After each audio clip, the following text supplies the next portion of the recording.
Welcome to On the Edge with April Mahoney Brains. Here, this is the spot where the conversation is pointed, the guests are sharp, and the responses are never dull. Welcome home, Brains. There's only one requirement to hang out on the edge, is that you open your big brain and close your small mind. Did you bring your thinking caps? It's time to put them on, because the conversation starts now. Hello, Brains, and welcome back to On the Edge with April Mahoney, your home of homes, the place where the conversation is pointed, the guests are sharp, and the responses are never done. So, Brains, I have a very interesting guest today. I always find you the deepest people. You know, and there's a lot of people that work with you that want you to work from outside influences. Well, my guest today, Rosemary Bennett from South Australia, wants you to work from the inside out. Let me make sure I got this right. She calls herself a psychonomist. Did I say that correctly? Yes, a psychonomist. A psychonomist. We're going to find out what that means, what this modality is, how it works, because I've never heard of it before. So I'm going to learn right along with you. She is brilliant. She is bright. She's wonderful.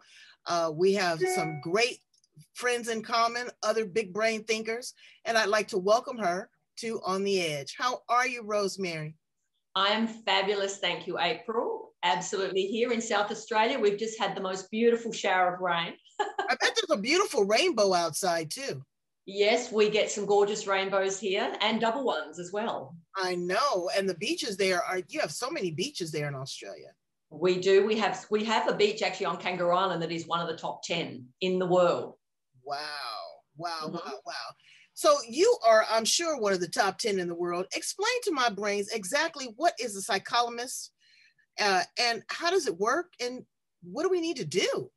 Okay. So when we look at psychonomy is part of psychology. Now, psychonomy is the laws of the mind related to an organism, which is ourselves, our internal and external environment. So what I do is I take people on a journey that allows them to see themselves from a different perspective. So I actually help them shift their consciousness and awareness from outside of themselves to inside of themselves. And I use actually quite a number of different ways to do that. I align their numerology, as part of their astrology, their north nodes, the physical way they were birthed, the way they were born, and also use a form of energy healing, which is called BodyTalk. So the process I take them through is numerous different parts. And as I show them themselves from all of these different angles, it all aligns. It actually usually shows up in each of those areas the same things.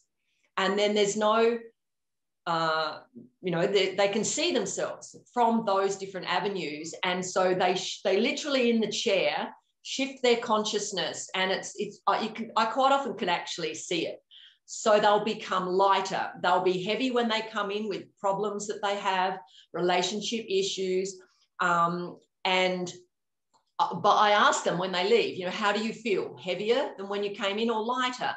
And they feel lighter. And this lightness is them shifting their vibration, their frequency to a higher state. Wow. Now, how did you become so gifted to be able to tap into this and create this? Okay, so back in 2001, I think it was, I did a course which was called Wholistic Psychology, which is esoteric psychology. And actually the word psychology means study of the soul. So what I actually did was I studied the soul. So I'm a trained rebirther and breath worker. And so most of my education is esoteric. And so esoteric means the unseen. So I come from what people don't normally see. After that, I've studied BodyTalk, and I've done numerous courses. I've even done a bit of art therapy and transpersonal counselling. So I'm a counsellor, but I'm also a psychologist. Then BodyTalk came along. So literally it has evolved. So all right. So kind of slow down, because some of my brains are not hip to some of these things. And I thought I knew everything until I talked to you, and I don't know everything. I want to hear a little bit more about breath work and body talk. What are they? All right. So breath work is where we take someone into a breathing technique, which is a continuous breathing technique that takes them into an altered state, and we become the guide and they become the leader and they will revisit parts of their life that have caused blockages, etc., and it will be relieved. Or they can go back to their birth, and literally we can retake them through the process of their birth so that the patterns in their birth are let go of. All right, let's stop here, because I'm going through a emotional trauma right now. My mother's in hospice, so yeah, I said it, brains. It's hard for me to verbalize it. But a very wise man, Dr. Cornel West, told me one time, he says, the world can be a cruel place, because when you're born, you come through this canal, a place between urination and defecation, and a puddle of blood and mucus, and you're forced out. He said, but on the other side, there's somebody to receive you with light and warmth and cheer you on and raise you and feed you and nurture you. He says, so when it's time to sleep, know that there's someone to see you on the other side, to catch you in that light and welcome you. And that was so amazing. So I say that to say this: number one is self-disclose, because it's helping me heal. Number two, to understand the breath work. And number three, one of your colleagues there, I went on a meditation with her. And the meditations that I had been on previously were slow, catch your breath and be in the moment. But hers started very rapid and very, very fast paced. And it seemed like it did transport me into another place. So breath work can be very effective and affect you in different ways if you start out slow, or you do it fast, or you do it syncopated, and I didn't think about that. I really didn't. That's why smart people like you. Well, what I find now is that process of there's a lot of breath workers in the world. But what I've found is, when you ask me also about body talk, I can take someone back to their fetal experience or their birth experience, and without them having to go through the process of releasing through the breath, they can literally lie on the table and we can tap it out. So the body is innate. The body will tell us what's up. The body will tell us what the problem is or what the issue is. And it is wanting to always come back to homeostasis. It's wanting to come back, healthy. So body talk is can literally move things out of the body on a physical level, on an emotional level, on a mental level, and on a spiritual level. So it's energetic work. It can be done. I am sorry to interject, but I wanted to see how that all correlated with the soul. Yeah. Because we talk about the physical, but the soul is the metaphysical. Yeah. Well, the soul actually, if we are open, if we are evolving ourselves, the soul can control our outer form and our life. And that is the idea, that we balance our physical, our emotional, and our mental bodies. We have these three bodies. I remember when we first talked, I took you through a little process so that you could see that you're not those things. You're not your physical body, you're not your emotional body, and you're not your mental body. And so with the realization that we're way more than that, it's what we are able to literally shift what's happening in those bodies and balance them. And by balancing them, that allows us to get to allows us to be able to contact our soul. Wow. So we are a spiritual being in a physical body, but we've been put into this limited mental, emotional, and physical bodies so that we grow ourselves kind of out of the body, if that makes sense. Because, truly, we actually don't need a body. But, the process of our evolution is that we do our learning in the body. The body is how we do our learning. The more we see ourselves in our bodies, the more we release ourselves from this mundane plane and the things that affect us on this mundane plane, which are generally outside of us. So what is the purpose of life? To love. The purpose of life is to love ourselves first, because unless we love ourselves, we can't love anyone else. And that's that a bit, if I said to you, what's the hardest thing to do? It's to love yourself. Yeah. Oh, no, I love myself. I adore myself. Good. But I have struggled with unconditional love. Correct. So that's the ability to be able to accept ourselves exactly where we are, exactly with what we're doing, and exactly how we're being. And most people find that really challenging and generally blame something outside of themselves for the way that they feel. So people kind of think that, the cause is outside of themselves and the effect is in here. But I actually don't agree with that. I think the cause is in here and the effect then is back in here, because we are at cause and effect of ourselves. The outside world is just a mirror, a reflection of what we think and how we feel and how we are within ourselves.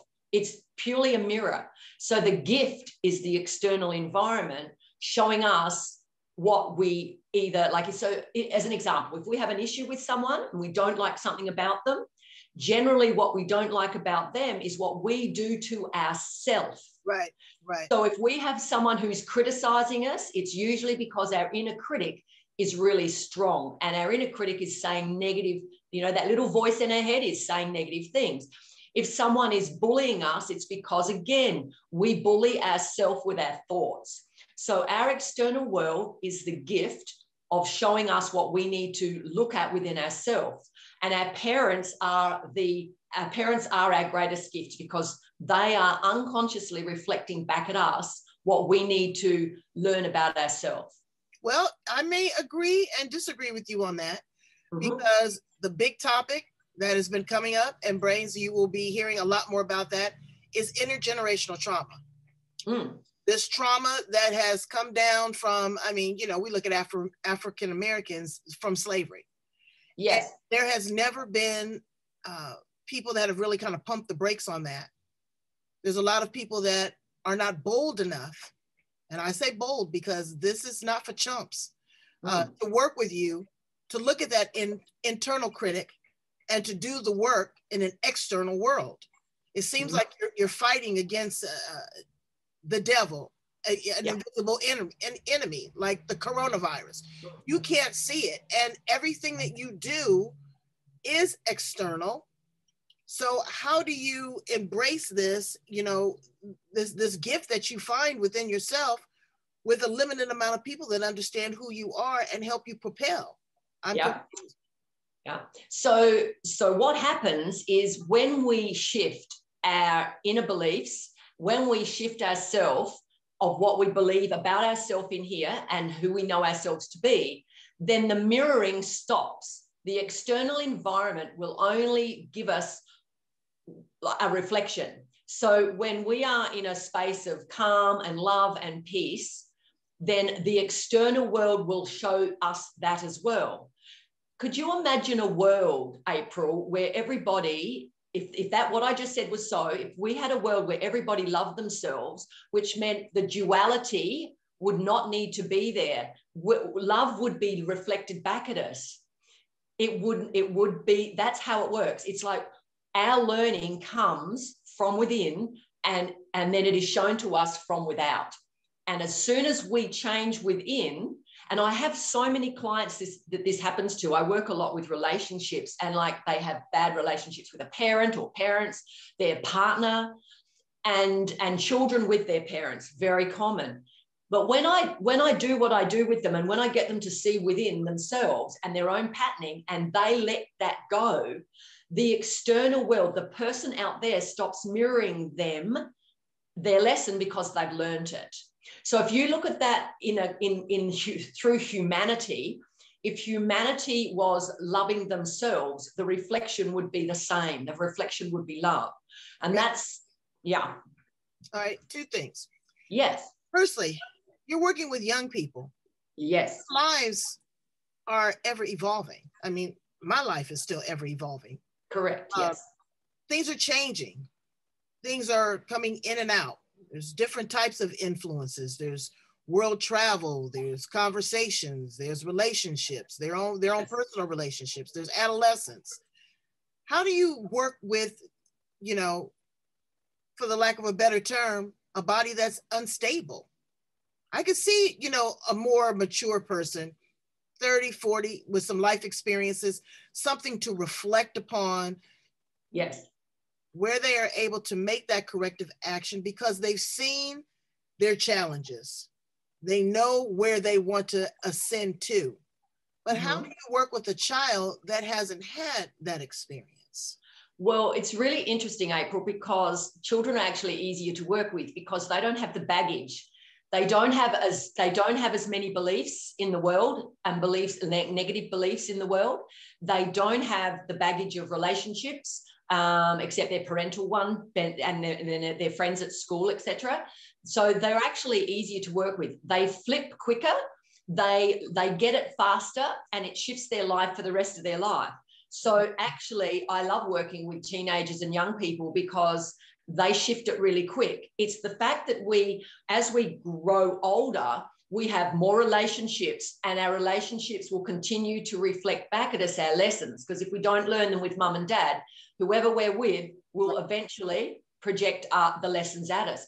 So our lessons don't go away. But if I can catch someone at a younger age, it's much easier to move, to get them to shift to a conscious, aware inner place. And because they don't have the baggage. The older the person, actually, the harder it is for them to see themselves from an inner plane, because the belief system, the negative belief system, is so strong. Okay. Yeah. Second thing, you know, I've been doing the work. I have do the meditation, the relaxation, the self-care, the neuro-linguistic programming, the tapping, you know, and I still feel like shit. I'm just giving it to you 100%. Maybe you need a session with me. Maybe I do, really, really seriously, because I can't get beyond what I'm feeling. And that's a human emotion. I have a right to feel the feels. Yes. And I shouldn't have any expectation on the response to that feeling. I should just be free flowing and let it go. Correct. And open to whatever I see. Am I right? Yes, but it's actually what I work with is the mental thought. So what we do is we have a thought generally, and then we attach an emotion to it. So if we have a negative thought, we will attach the appropriate, usually negative emotion to it. And then eventually that will manifest as disease in the body, because on a cellular level, quantum physics will actually tell us that all we are is energy. That's it. We're energy. It's been proved. Our cells will actually store our pain. They will store our negative thoughts and emotions, and eventually they make us sick. So it's like the mind is it. They actually talk about the universe is actually mental construction. So it's kind of like it's there, but it's not there. I mean, we are energy. We don't actually really exist from a scientific point of view. Mm-hmm. But what we go through is this process where we can learn about ourselves. So this ability to evolve ourselves is why we're here. And if you think about like the things that you just said about being able to express your emotions and be able to feel, it is very important to feel, because if we don't feel, what we do with those feelings is we lock them inside of our body. We put them in our diaphragm, which affects our breathing. And then once our diaphragm's full, they go to our liver. and our liver organizes them. So what you were talking about before, where, you know, your feelings, you're allowed to feel, that's part of it. But the issue is, if you become your feelings, then you're not separating yourself from the feeling and able to view your feeling to be able to work with that feeling. So our feelings literally. Whoa. So let's slow down, because I'm trying to take all this in. Okay. So I'm allowed to feel my feels. Yes. But you need to observe them. Okay. You need to get into them and observe them. And when you observe them, what you'll be doing is you'll see what's the mental thought that's attached to them. Because as I said before, you can't have a thought without a feeling, and you can't have a feeling without a thought. And it's these two are attached together. But it's what they do. It's what they do to your cells. It's they literally, if you think of people who are very negative, they often become unwell. I mean, right. I have books where the literally each disease has the mind thoughts that create that disease. And when I work with someone, I will write down, they'll tell me what their dis-ease is. They're not at ease, their dis-ease is. And I'll literally look it up in a book. I mean, I don't hold all of this in my head, and I will read it out to them. And 99.9 times out of 10, what I read to them, they say, yes, that's how I feel, and it's what I think. And so we, you know, by our thought process, it is what we attach our emotions to. And this is where I get confused, is that, you know,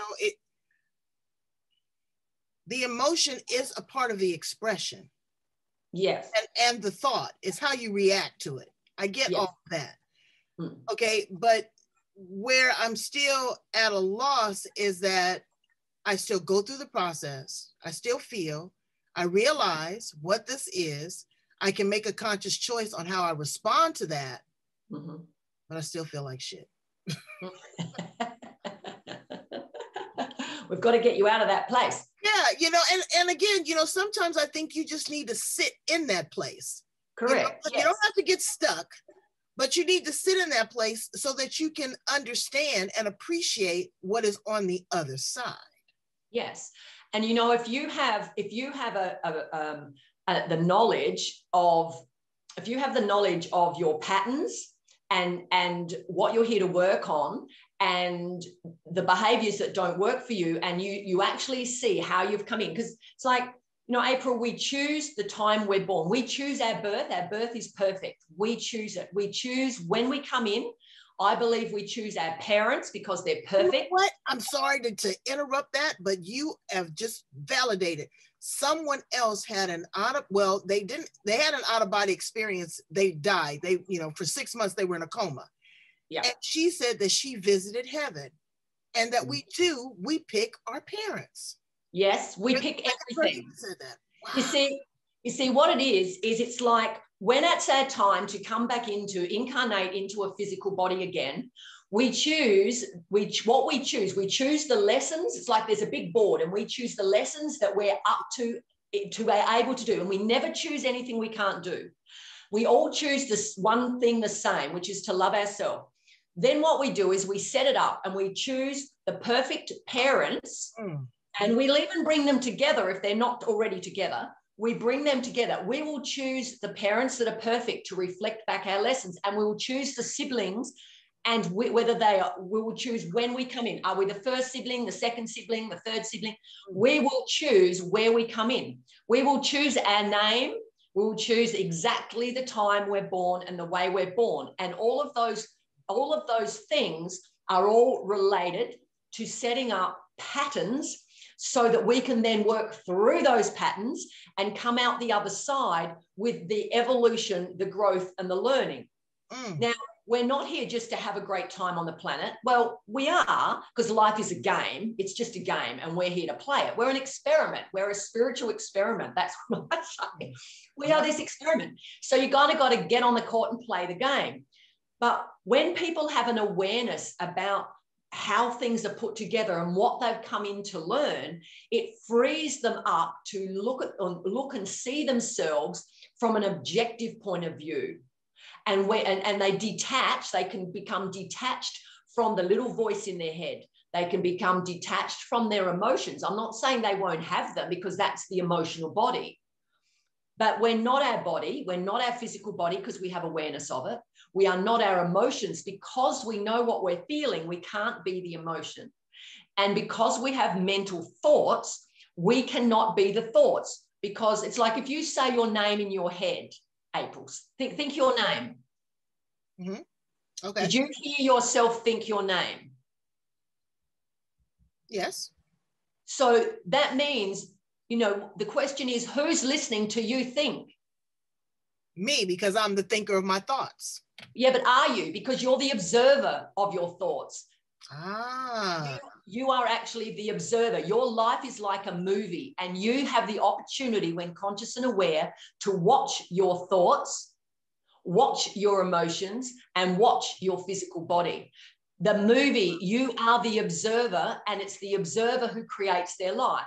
And people don't like it when I say you've created everything in your life, but everything in your life is the opportunity for you to come back to it, to look inward and not transform. Transformation's finished. It's create. You are the creator of your life. And what do you want to create? But it's our beliefs. It's our need to be right, because we think we want to be right. It's a human trait. You got to win and you got to be right, you know. All right. Well, I can give you a little clue on that one. This is how it works.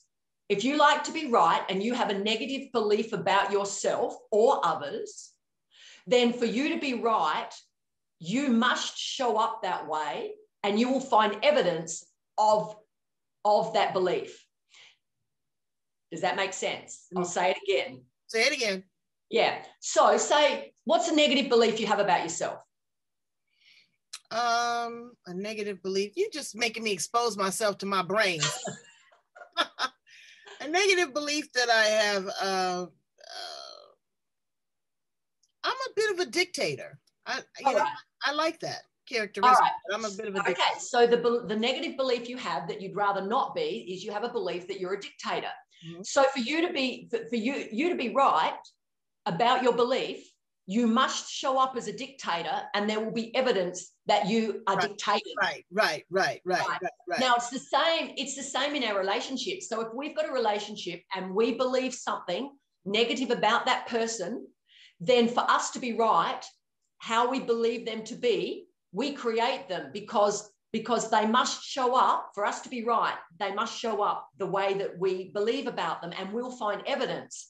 And we will even set up a situation so that we can prove that they are what they are. Right. Because see, I told you so. That's right. I told you so. And we've got to be very careful, because when we point the finger at someone, we've got to notice that there's 3 fingers pointed back. So actually what we don't like in someone else is actually what we need to work on within ourselves. It's what we do to ourselves. And also everything that is we love about the other person, we too have those qualities, because we can't see in another person what we don't have going on within ourselves. And that's why 2 people or 2 children can see their parents differently. They don't believe the same, because we have all our own patterns and our own beliefs. And so our beliefs are our mental body, and it's the mental body that drives us into a place to attach negative emotion, and eventually that negative emotion will manifest as disease in the body. We create our own disease. Okay. I'm going to say something that people may not like, but I'm just going to say it anyway. You know what? They like it. They tuned in. They like it. They love it. Yeah. Okay. So all death is suicide, because how we live is how we die. Mm-hmm. If we create our life, then we create our death. Right. We create. And again, you hit the nail on the head again, because I've been talking to some people that do grief recovery work. Yeah. And exactly. If a person is, fearful in life, they're going to be fearful of death. If they are excited, if they are optimistic, if they are adventurous, they are going to be more comfortable with the transition. They won't be as fearful. They'll be more optimistic about it. Yeah. You're going to say something, but I want to ask you about stress too. Yes. Yep. Oh, well, what I was going to say was, it's not just the death process. It's actually the way that we live, the way that we think, and the way that we emote, the way that we feel, causes our death, causes our dis-ease. It causes the disease that we have. See, I see disease as an opportunity to heal. I see it as an opportunity for us to grow. So when we understand what's caused our dis-ease, then we can shift ourselves away from those ways of being and the feelings we have and the thought process we use to heal ourselves. Now, I know from in here, I know from when I work, how many people have not got the disease that they used to have. My own brother he lets me talk about it because obviously everything in here is private, but he came to see me and he had something that was not looking good. And just by working with what I do, he shifted that. So I also say, how many people then don't get sick that might have if they hadn't been to see me? Because they shift their consciousness, which is not my job, it's their job. Okay. So it's an inside job. Yeah. What about stress? Okay, because and I was thinking about this. You know, I was talking to Mr. Magnificent, my husband, and I was saying, baby, I'm doing everything not to be stressed. Mm-hmm. Again, the self-care, the walking, the meditating, the singing bowls, the tapping, the hypnotherapy, yada, yada, reading the book, all this kind of stuff. Yeah. But there is still something inside of me that is churning. Yes. And it won't shut off. It won't shut off. And I don't know if I'm not allowing myself to totally feel what I feel. I'm not allowing myself to, because I don't want to just turn it off. I want to learn from the experience. Yes. Because I'm a quick study. You only got to tell me one time. And when you tell me, then you tell me, and I'm going to question you until I get it. And then once I get it, I got it. Yeah. But when it doesn't turn off, I'm still questioning. I'm still yearning for an answer. How do you work through processes like that? Okay. So tell me, is the thing that is causing you distress within you or outside of you? Where did it start? It's outside of me. Okay. So it's outside of you. So when it's outside of you, what it's trying to do is teach you something. And what we do is, if we're unable to be, well, let's look at the word detachment. So detachment is caring deeply from an objective point of view. And we learn detachment through loss. Now, detachment is about knowing that whenever something starts, it's the perfect time for it to start. Whoever shows up is exactly who's meant to show up. Right. In other words, whatever experience is there. Whatever happens during that process is exactly what is meant to happen. No more, no less. And when it ends, it ends. And so detachment is being able to see the experience as an experience rather than be that you are that experience. So when we come from a place of being able to listen to our thoughts and not be them, and know that we have these emotions, but be able to kind of see ourselves be emotional, then what we do is there's a level of detachment. You know, when we have, because you shared something with me earlier, when we have people who are passing away or death, and at the moment it's happening a lot in the world. But I also say, and this again might be hard for some people to hear, but I believe our death is in perfect timing with our evolution. And there is some disease that is meant to be healed. I ask you this, can you, if all we are is energy, and that energy, for us to die, that energy can't be destroyed. So we, in a form of energy, continue on. We go back to source, we continue on. So for that energy to be retracted from you, can you retract your energy yourself and go back to source?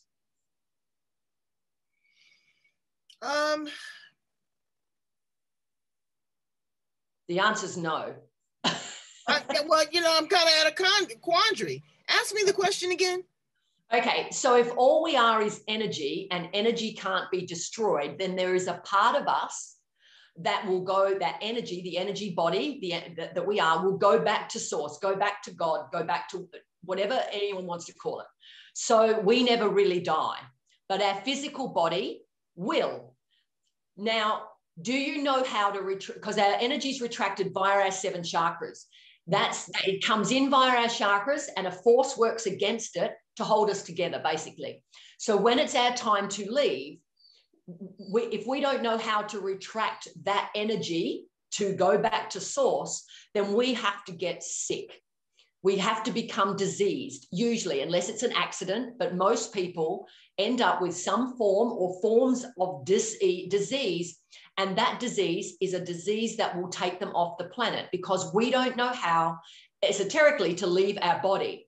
Hi, Gurujis, people who are very evolved on the planet, they don't have to get sick, they can just leave. But we, the average person, you, me, I don't know how to do that. So I will either be in an accident or I will get some form of disease. Now, when someone can view life from that place, they have a realization that it is that close to our time to leave. It can be set up at least 5 years more before we go. And what happens is the fact that we have to leave. We're not going to stay here forever and ever. And I don't want to. I don't want to be here in a 100-year-old body that can't move. I'd rather not be here. So the process of death comes via a disease or diseases that when it's our time, it takes us off the planet. Now, when I think about working, because I work with people who are either dying or, have disease, but the realization that disease is part of the process rather than the fighting of that disease. And when we have someone who's dying in our life, if we can see that process, that it's their process. I've lost both my mum and my dad, and all I did was I loved them through the process of how they chose to leave their body. And I didn't, as much as possible, I didn't interrupt that or try and stop it. If anything, I tried to speed it up. And people might say, why would you do that? But I didn't want them to suffer. So I will help them move off the planet in the most peaceful, loving way that I can. Wow. Wow. Does that make sense? It makes too much sense. Yeah. It takes me. Yeah. So you've written a book, because I could talk to you for 4 hours. I'm writing a book. Yeah. Writing a book. What is going to be in the pages of the book? And are we going to need the audio version? Because this is deep, just sit there and try to read this, as a point of reference is, it would be difficult because this is a process. Yes. So the book is being written. It's almost finished. So obviously it has to be edited and go through that process. So the book is written in, most books are written in the your, with that. Now, owning our stuff is being able to say I, me, we, collective unconscious, being collective. And so the book is written in the way of ours. It's not written in the your. So and I don't know if there's any books written this way, but what I'm doing is I'm allowing people to own themselves and their stuff as they read the book. So yes, things that I've talked about now will be in the book. There are some things I have not been given permission to put in the book and other things that I have. And then a lot of it is my own, what I've developed over the last however many years.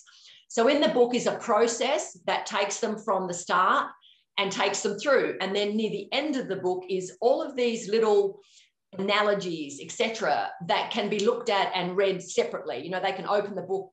If they're having a bad day, they can just open the book and go, oh, that just made me feel so much better. So the book is about how do you love yourself. It's about analogies of life. But it's this process of the steps to open someone up to be able to see how we create our own life and own our own life, because no one can do the lessons that we chose. No one can do our life. So it's up to us. So it's like a kick up the pants to say, well, are we going to take ourselves on in our own life? And we have the ability to create our own life. It's up to us. Wow.